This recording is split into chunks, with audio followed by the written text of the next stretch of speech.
Yes. Okay, Noah, talk to me about emission services. So, got my valves here.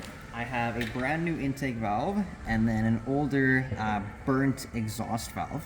So this is about emission services on direct injected engines. This applies for any direct injected across basically all manufacturers.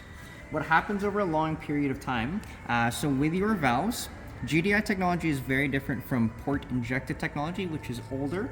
What happens with these valves is fuel is sprayed directly into the combustion chamber, so it's kind of sprayed actually ahead of the valves, versus older engine design, the fuel is sprayed onto the back side of the valves, like the intake valves.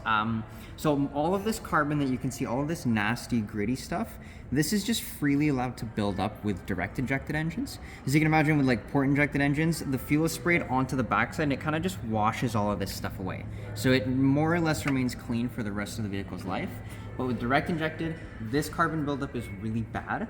And what happens over a long period of time, around the edges of the valve seat, basically this carbon, you can see it literally builds up a thin layer, and this valve can't even seat properly on the valve seats. What happens is it can't cool properly, and you can see right here is it melts. It literally burns out because of the extreme heat in the combustion chamber. So you can see it right there. It literally looks like somebody took a blowtorch and just blew straight through the side, and you can see it kind of building up along the sides of the valves here. So you can kind of explain that. Got the brand new intake valve there. That's what the valves should look like, and that's what, without an emission service, all that carbon buildup, that's what it will eventually cause.